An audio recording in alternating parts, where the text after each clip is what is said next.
Bienvenue dans l'émission Valorisée. D'agent d'entretien à directrice, il a fallu moins de 20 ans à Anaïs pour évoluer.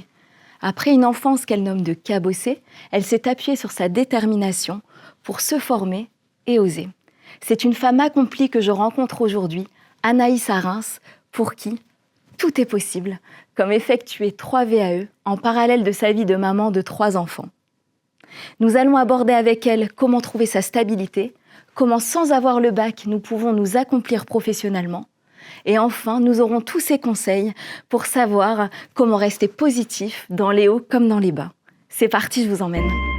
Bonjour Anaïs. Bonjour Marie-Aude. Bienvenue. Merci. Ce qui m'a interpellée chez toi, c'est ta philosophie de vie du « tout est possible ». Il n'y a pas d'impossible, mais un, UN, possible. Comment tu fais pour garder cet état d'esprit au quotidien ? Écoute Marie-Aude, je pense que ça vient avant tout de mon éducation, des valeurs qu'on m'a transmises, de la façon dont on m'a élevée aussi, voilà, à être assez déterminée, à aller au bout de ses projets et à croire en ses rêves, voilà, en se disant que rien n'est impossible et voilà, il suffit de s'en donner les moyens. Les seules limites, c'est soi ? Oui, oui, tout à fait. Je pense que les limites sont celles qu'on se donne. Alors après, il y a d'autres facteurs qui rentrent en jeu, c'est sûr. Mais voilà, je pense que quand on veut quelque chose, on peut finalement tout déployer pour y arriver. Et en tout cas, se donner les moyens d'y arriver. Même si on n'y parvient pas, on a tout tenté. Donc tu avais déjà cette détermination et tu entres d'ailleurs par opportunité comme agent d'entretien dans un centre polyhandicapé. Oui, dans un centre pour des enfants et des jeunes adultes en situation de polyhandicap. Donc je suis rentrée par cette voie-là, effectivement, le petit job d'agent d'entretien. On m'a vite proposé des remplacements au sein des services dans lesquels résidaient les jeunes. Voilà, en CDD du coup. Voilà, tout à fait, des remplacements pour combler le manque de personnel finalement. Ça m'a permis d'acquérir une certaine expérience et de passer le concours d'école de moniteur éducateur. Donc je suis rentrée en école de moniteur éducateur, j'ai obtenu mon diplôme et j'aspirais à m'orienter vers le domaine de l'action sociale un peu plus pure, voilà, de sortir un peu du médico-social. Donc j'ai commencé à travailler en maison d'enfants à caractère social. Et voilà, et mon objectif était celui-ci, mais toujours en CDD, parce que voilà, pour prétendre à un CDI, il fallait un niveau qui soit un peu plus supérieur à l'époque, et notamment le diplôme d'éducateur spécialisé. Il fallait le diplôme pour pouvoir avoir le CDI, c'est ça ? Voilà, c'est ça, oui. Ouais. En tout cas, c'est quelque chose qui est une belle opportunité, parce que tu entres dans ce domaine et ça te plaît tout de suite. Et pour pouvoir acquérir le diplôme et du coup ce CDI qui vont te permettre d'entrer, tu penses à la VAE ? Alors, je pense à la VAE simplement parce que je dois continuer une activité professionnelle et je n'ai pas d'autres opportunités pour aller en formation. Donc, il faut que je puisse travailler et que je passe ce diplôme malgré tout. Donc, effectivement, je pense à la VAE et je m'inscris pour commencer ce parcours de VAE d'éducateur spécialisé. Dans ces réflexions d'orientation, on se pose la question de si j'ai pas le diplôme, si j'ai pas le bac, si... Est-ce que je peux penser à ce métier de rêve et est-ce qu'à un moment je peux y accéder ? Toi, tu prouves que c'est possible ? Oui, tout à fait, c'est possible. Après, je pense qu'il faut saisir des opportunités aussi professionnelles, ne pas avoir peur d'aller vers l'inconnu et vers des choses qu'on ne connaît pas et des expériences nouvelles dans le domaine choisi. Moi, c'est ce que j'ai fait en ayant après obtenu mon diplôme d'éducateur spécialisé. Je me suis orientée vers les centres sociaux où j'ai travaillé dans la parentalité. Et puis, j'ai travaillé aussi en multi-accueil collectif auprès d'enfants. Et j'ai du coup décidé de faire une deuxième VAE.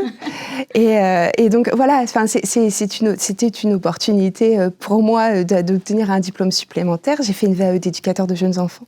D'accord. Et donc, voilà... Ça venait compléter ou alors c'était pour changer de domaine ? Alors, ça venait compléter et puis j'avais envie d'une certaine légitimité dans mon poste où j'ai pris un poste à responsabilité au sein d'un multi-accueil collectif. Donc, ce sont des crèches associatives et acquérir le diplôme d'éducateur de jeunes enfants me donnait cette légitimité aussi, voilà, de montrer que j'avais l'expérience et les connaissances suffisantes pour prétendre à ce poste.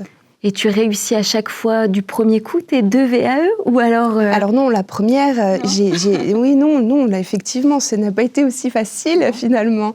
La première, j'ai échoué 2 fois. Alors, échoué pas totalement, parce qu'à chaque fois, j'ai validé un ou plusieurs modules. Mais je n'ai pas validé l'intégralité du premier coup. D'accord. Alors, je n'étais pas accompagnée. Je pense que ça a joué beaucoup. C'est un vrai travail d'introspection sur son expérience, sur soi, mais le regard de l'autre et d'un accompagnateur qui aurait un regard peut-être plus neutre sur nos écrits est important pour réussir. Il t'aide peut-être à aller plus loin dans tes réflexions ? Oui, complètement. Et puis à vraiment creuser quelle expérience a permis de développer quelles compétences et de faire du lien entre expérience et compétences visées par un diplôme. Être sûr que tu mettes vraiment chaque expérience en lien avec le diplôme visé. Tout à fait. Ok. Et sur la deuxième, donc tu as accompagné ? La deuxième, je suis accompagnée. Alors bizarrement, elle est beaucoup plus fluide. Je l'ai enchaînée après avoir obtenu celle d'éducateur spécialisé. C'est beaucoup plus fluide pour moi. Pourquoi ? Sûrement parce que j'avais peut-être pris la main aussi. Ça a été assez rapide, avec un accompagnement effectivement, mais oui, je l'ai obtenue assez rapidement et du premier coup. Et il me semble qu'en plus, tu ne t'arrêtes pas là. Ah non, c'est vrai, c'est vrai. Alors après, j'ai une opportunité là pour le coup. Mon employeur me finance une formation de cadre intermédiaire d'intervention d'unité sociale. En fait, c'est une formation de cadre. Donc je pars à l'école en formation. Et avec un petit objectif en tête pour l'après. J'avais pour objectif de passer un diplôme d'ingénierie sociale. C'était vraiment pour moi le but ultime. Ouais, c'était celui que j'aurais souhaité vraiment obtenir et où je me disais non, là pour le coup c'est peut-être un peu utopiste, un peu ambitieux. Et donc pendant mes études en Café Ruisse, je m'inscris en VAE d'ingénierie sociale. Tu tentes le tout pour le tout, ou tu savais que tu avais les expériences ? Alors je savais que j'avais les expériences et je me crée mes expériences. C'est-à-dire que dans mon poste, j'essaie de monter des projets qui correspondent aussi aux compétences qu'on attend de moi en tant qu'ingénieur social. Et donc, je me crée ces expériences-là. J'ai cette chance de pouvoir le faire. Donc, et puis, de la même façon que pour les autres VAE, je me renseigne et je lis beaucoup d'apports théoriques. J'essaie de me créer cette posture de chargé de projet et d'ingénierie sociale. Et en me la créant et en obtenant aussi mon Café Ruisse, j'arrive à acquérir l'expérience suffisante pour présenter ce diplôme par le biais de la VAE. Et alors, le rêve est atteint ? Pareil, oui, du premier coup. Et alors là, pour le coup, je dois t'avouer que ça a vraiment été pour moi, je pense, le but ultime finalement. J'ai obtenu le niveau auquel je souhaitais, auquel j'aspirais. C'est une sacrée revanche par rapport aux personnes qui te disaient autant de remarques sans le bac, on peut rien avoir. Ouais. Finalement, tu prouves que tu peux atteindre ton rêve. Tu l'as fait en combien de temps, celle-ci, cette VAE ? Alors cette VAE, j'ai fait une demande de recevabilité, c'est la procédure, c'est-à-dire qu'on étudie vos expériences pour voir si elles correspondent au diplôme que vous souhaitez viser. Donc j'ai fait cette demande-là et j'ai présenté la dernière année. Donc on a 3 ans de recevabilité. J'ai présenté au bout de 2 ans et demi, j'ai déposé mon livret. Qu'est-ce qui fait que tu as attendu ces 2 ans et demi ? Alors simplement, j'ai fini mon Café Ruisse, l'école que j'avais faite. Et puis j'ai quand même une vie de famille, Parce que tu as 3 enfants, c'est ça ? J'ai 3 enfants, oui.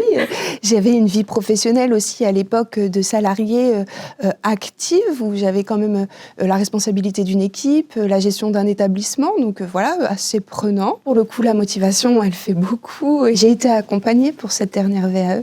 Ouais, ça met des échéances. Et comment s'est passé le jury ? Plutôt bien, on va dire qu'au fur et à mesure, je pense que j'apprends aussi à maîtriser un petit peu mes émotions dans ce genre de circonstances. Comment on fait pour gérer ses émotions ? On souffle, tu as des techniques ? Tu sais, tu parles à une ancienne très grande anxieuse et stressée malgré tout, même si je le suis sûrement encore un peu. Non, je pense que oui, je respire beaucoup.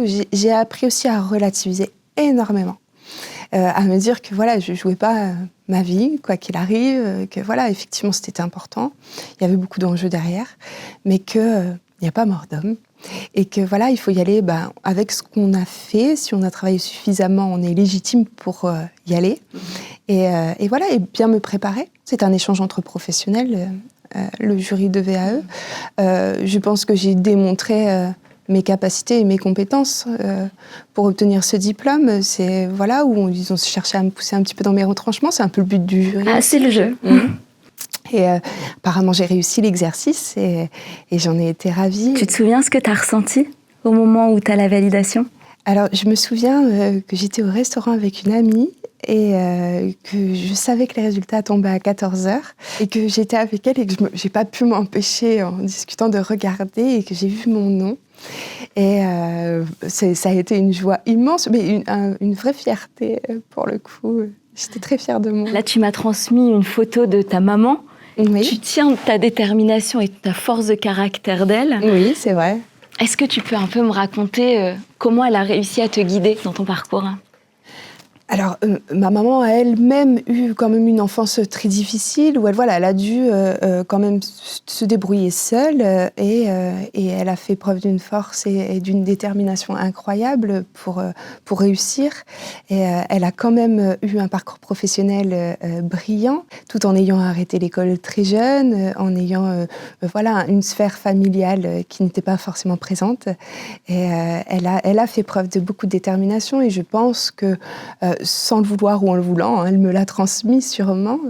Il doit y avoir un parcours, un côté héréditaire à ça, sûrement. Donc, Et puis ce sont les valeurs qu'elle t'a transmises, celles dont tu parlais tout au démarrage. Oui, tout à fait, oui. Ça a été aussi ça, le moteur de toutes ces VAE et de mon évolution.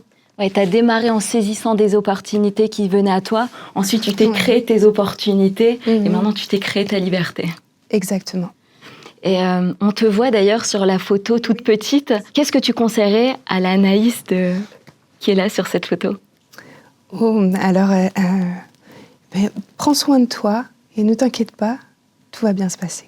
Parce que je crois que si j'avais un conseil à donner, que ce soit à moi petite ou à ma fille, c'est prends soin de toi, aime-toi, parce que c'est ce qu'il y a de plus important. Et puis tout passe et tout va bien se passer. Merci beaucoup. Je t'en prie. J'aimerais finir avec un petit jeu. C'est le jeu du génie. Donc, si un génie te donnait 3 vœux, qu'est-ce que tu te souhaiterais ? La santé. Alors là, une santé suffisamment saine pour voir mes enfants grandir. Je dirais la joie, le bonheur des choses simples. Voilà, qu'on puisse avoir cette capacité-là. Parce que parfois, c'est pas facile, c'est vrai, d'être heureux de ce qu'on a. Donc que ce génie m'aide à être dans le bonheur et dans la joie. Et en 3e lieu, peut-être quand même la réussite de mon entreprise actuelle. Voilà. Je crois que malgré tout, ça reste dans mon ambition et c'est mes projets futurs. C'est bien, tu allies pro et perso. Superbe équilibre. Voilà, c'est ça, il le faut. Je pense que moi je m'épanouis aussi à travers une vie professionnelle, au-delà de ma vie familiale et de maman. Et qu'est-ce que tu conseillerais à des personnes qui hésitent à faire une VAE aujourd'hui ? N'hésitez pas, il faut se lancer. Je pense que si on considère être légitime à un diplôme, à un titre, il faut le tenter, il faut essayer, il faut se faire accompagner. Parce que aujourd'hui, il y a des opportunités pour que se faire accompagner gratuitement et par des professionnels qualifiés. Et tentez-le, croyez en vous et forgez-vous votre propre expérience. Tout est possible. Merci beaucoup. Si ça te va, on termine par une petite photo souvenir. Ça marche, ouais. Vous l'avez compris, la VAE, c'est le dispositif pour se valoriser, valoriser son potentiel et transformer ses expériences en diplôme. Si vous aussi, vous avez envie de vous lancer, rendez-vous sur le site Mon Avenir Pro. J'espère que cela vous permettra d'avoir la carrière de vos rêves. Si vous avez envie de partager votre expérience VAE, contactez-nous, je serai ravie de vous recevoir sur le plateau. Et surtout, n'oubliez pas de vous abonner sur YouTube et notre podcast Valoriser. À bientôt.